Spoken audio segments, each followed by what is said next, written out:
Hey, what's up, you guys? Marcos Villegas here, and welcome to the Fight Up TV News Brief. Now, yesterday was probably the worst day ever for Anderson Silva and Anderson Silva fans. News spread all over the internet that he failed an out-of-competition drug test 60 days prior to his fight with Nick Diaz at UFC 183. Now, it boggles my mind as to how Anderson Silva was allowed to fight still, failing this drug test, but that's a question to the Nevada State Athletic Commission, who says that they didn't receive the results till yesterday. So, different subject, different topic, but Anderson Silva being popped for 2 steroids, those steroids being methyltestosterone and drostanolone. Now, drostanolone helps you cut weight while keeping your strength. So, say you're a guy who's 210, 215, and you want to cut to 185.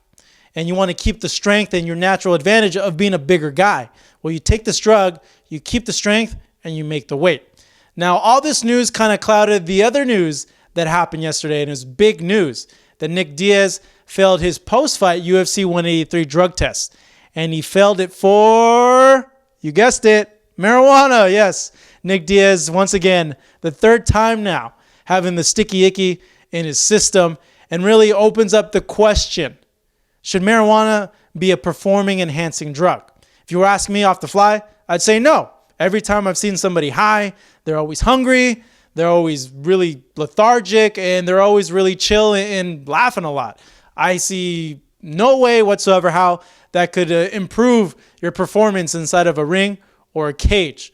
But Anderson Silva's case is a lot more serious. Those were 2 steroids, 2 legit banned substances. And it really sent everybody into shock.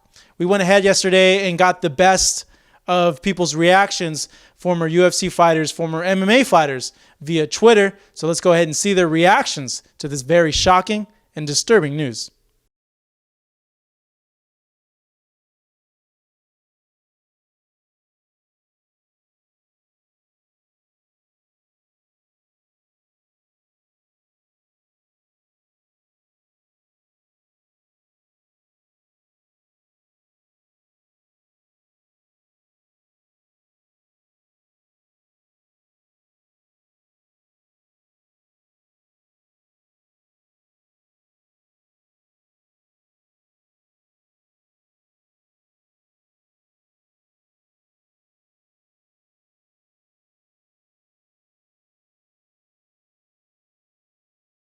No surprise there. Everybody's still in shock and in disbelief over this drug test result with Anderson Silva. As of this filming, ESPN reaching out to Anderson Silva, and Anderson Silva saying that he doesn't know what's going on. He said that he has never, ever in his career used steroids and that he feels that his sample had to have been contaminated. Now, we don't know which side is right, who's telling the truth, if there really was a contamination issue, but only time will reveal the truth in this situation. Now, there's one thing that really sticks to me and really sticks to my mind in this whole situation, and that is the tweet that Jason High wrote out, in which he said that when he was about to go into MMA, someone told him that everybody is on something in this sport. And it made me think of the comments that Georges St-Pierre said as to one of the reasons why he was leaving MMA was because he wasn't happy with the drug testing protocol in the sport. It seems, on the surface at least, that MMA in terms of PED usage is a lot higher in this sport than it is in kickboxing or in boxing. I know in all combat sports and in all sports, people and athletes, so to say, abuse PEDs, but it seems that in MMA it's just at a higher percentage. You have guys recently like Chael Sonnen, Vitor Belfort, Chris Cyborg, Royce Gracie, Ken Shamrock, Stephan Bonner, all in MMA and all really in a short span of time testing positive for steroids. I don't know what's going on with MMA. Why is this happening in the sport in such a high occurrence? It kind of, in a way, makes me feel embarrassed to be a fan of MMA because here we are supporting these athletes and paying good money for them. Good money on pay-per-views, good money on merchandise, good money on tickets to go see them. And we're under the impression and under the illusion that they're clean athletes, that when they step inside the cage, that their hard work, their skill, their sacrifice is what is going to put them over to the other guy, the other rival they're fighting, not some testosterone booster or some steroid. It's those three things. And it's those core principles that really made us fans and make us fans of MMA. It's the best fighting the best, something that you don't see on a consistent base in boxing. It's really all skill sets to see which skill set fits to each person that can be better inside the cage. It's like the Bruce Lee philosophy.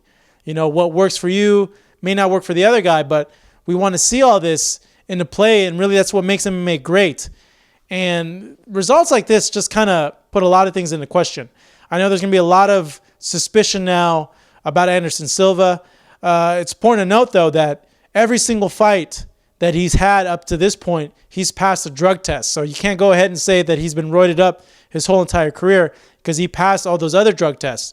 But it's always going to have a cloud of suspicion over any Anderson Silva fight now, from now on, and even really in the past. Even though he passed those drug tests, people are still going to question if he was really clean or on something.